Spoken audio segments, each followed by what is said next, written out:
Hi, I'm Nadia Whiteside, career coach and trainer, and welcome to Choosing the Right Assessment for Your Career.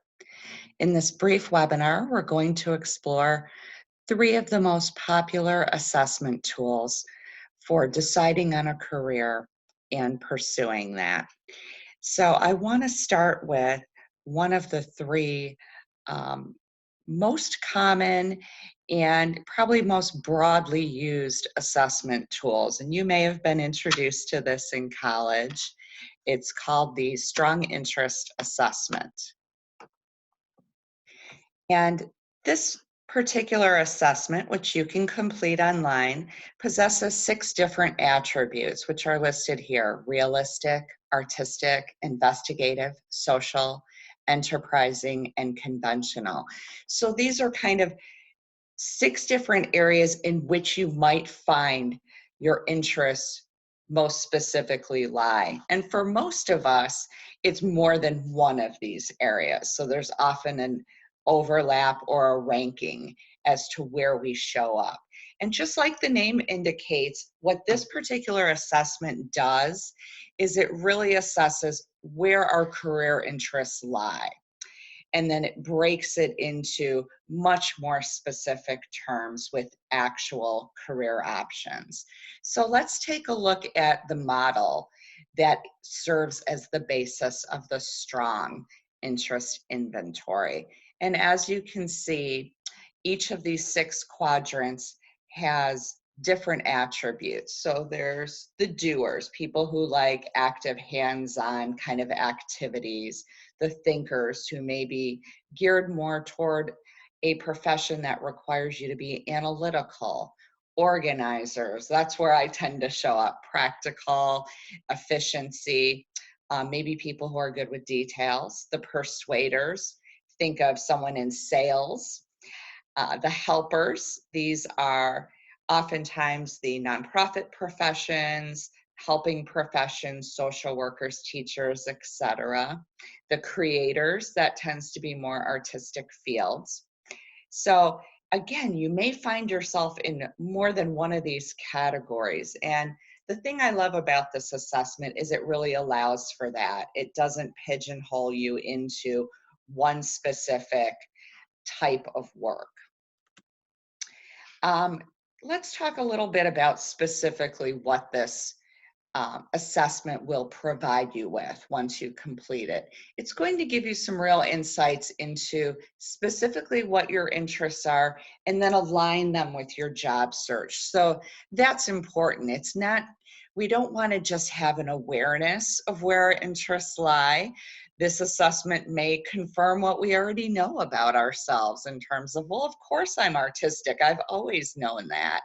But what does that mean in terms of how do I start my job search? Where do I look? That type of thing. So it's going to give you some more concrete direction. And that's what we really want if we're trying to launch careers or reinvent ourselves.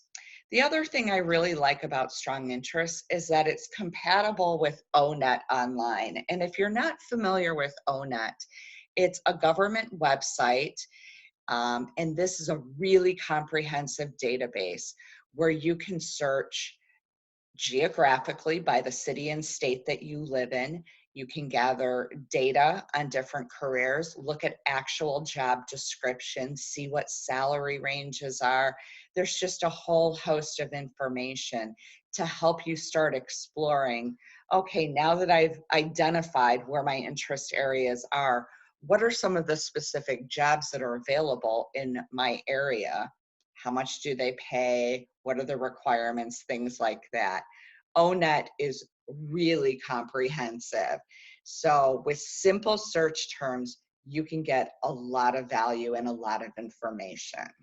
So that's a great resource, and I love how that assessment is compatible with this government website.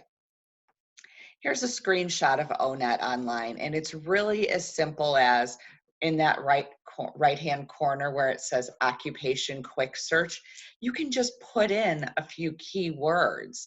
And part of your assessment with Strong Interest is they're going to list some actual application guidelines and real occupations by title. So they'll actually suggest some positions and jobs by title that might be a great fit for you. So this is a good way to start looking at actual job descriptions and seeing what's really out there.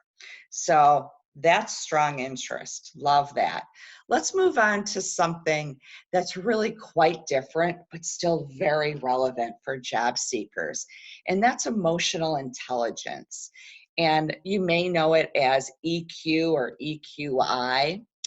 And for those of you who really kind of follow the culture of the corporate workplace right now, you've probably read or heard that emotional intelligence is something that innovative companies are really looking for now.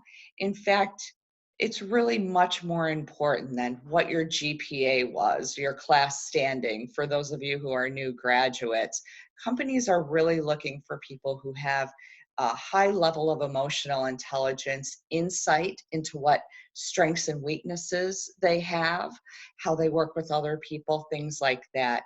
So don't dismiss emotional intelligence as a really important tool. Even though it's not going to outline a specific job for you, it's a really important assessment tool for honing in on what your professional brand is and how to talk to hiring managers about what you bring to an organization. So let's talk a little bit about its focus. Emotional intelligence is about self-awareness and your ability to engage in interpersonal relationships. So when you think about team building, those common interview questions like, what do you contribute to an organization? What's the typical role that you would play in a team? How do you work with really difficult people?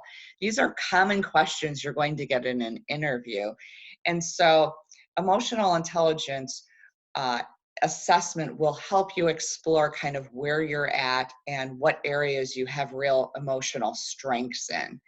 The thing that's different about emotional intelligence over any of the other assessments that are out there in the world is that it's not static. So strong interest is going to reveal what your interests are, right? A lot of you have probably done Myers-Briggs, and that talks about your personality. Those are constants and they're stable. So where you are with those is where you are. If you take that assessment now or in 10 years, you're going to get pretty close to the same information. Whereas with emotional intelligence, that your EQ score can grow and increase over time. And that's really the goal, is to take this assessment early on in your career so that you can be mindful of areas in which you need to grow and become a more effective professional and desirable team member. So it's going to give you an indication as to areas in which you can hone in on and really improve over time. So your emotional intelligence score will continue to increase as you grow as a professional. So that's really exciting. In terms of our third and final, I want to just transition for a moment into, oops, excuse me. And here's the emotional intelligence books that are out there and assessments. You can get a free Audible book through Amazon. There's lots of free resources out there. I highly encourage you to look into emotional intelligence and get some insight as to where you are in terms of your EQ. Something that will likely come up during your job search and phone screens with interviewers and recruiters. So as we dive into our third and one of my favorite assessments that's out there, StrengthsFinders, I want to circle back and just recap kind of where we've been. So strong interest is going to hone in on your interest areas. It's really great for people who are like, okay, I've got this marketing degree. What exactly do I do with it? You know, so for people who have a little more broad-based background and aren't exactly sure where that exact fit is and what that right position is. Emotional intelligence has a more broad range appeal and application because regardless of what type of work you do, increasing your emotional capacity to work with others, to understand and manage complexities and challenges, and work effectively with others is going to be needed.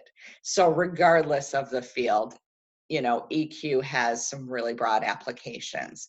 So now we're at StrengthsFinders. And as I said, this is really one of my favorites. And as a career coach, I've used StrengthsFinders a lot with clients.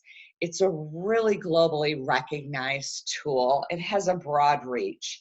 And I know people from tech fields to loss prevention to nonprofit and education, just every kind of field you can imagine, where part of the hiring process was them talking with the interviewer about where their strengths lie. And in fact, in some instances, as a candidate, you may be required to take the StrengthsFinders assessment and then talk about or even do a small write-up and submit it about kind of where your strengths show up in your work. So don't underestimate this tool. It's really well regarded and used all over the world in multiple industries. The thing I love most about StrengthsFinders is that it's so positive. It focuses on what we do best. And if you think about other jobs or maybe volunteer opportunities you've had in the past where, it's a square peg in a round hole kind of situation, you just don't feel like you fit and you think, gosh, if they would only have me do A instead of B, I'd be so much more effective. Well, that's really what StrengthsFinders is all about.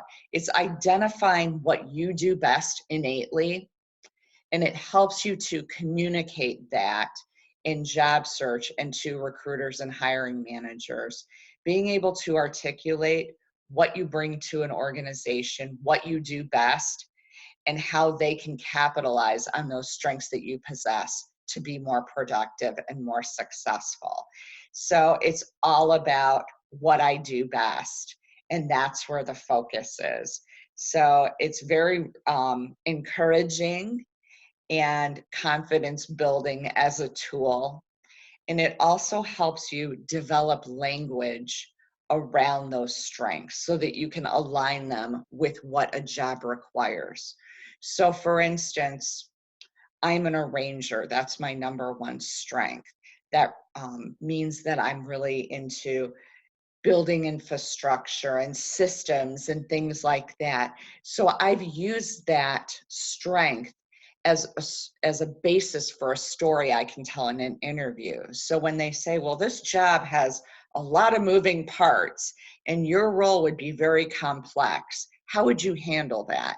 And so I can respond with, well, I'm very aware of what my strengths are. And as an arranger, this is something that I really excel at. I'm able to look at a complex problem and break it into parts and create kind of a strategic plan, prioritize tasks, set timetables, and get everyone on board to do things in the most efficient way possible to give you the best results for your company.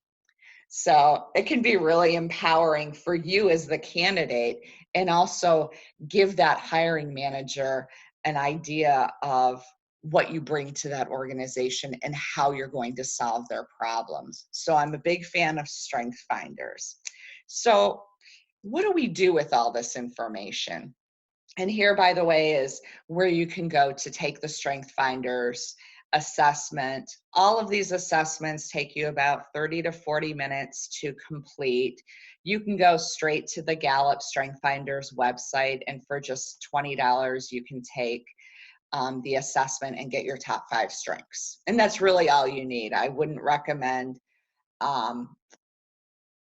going crazy with your whole ranking of all the strengths or top 25 or anything. Your top 5 will really help you develop some compelling stories for interviews help you develop your professional brand and give you those talking points for networking. So top 5 is all you need. It's $20 well spent.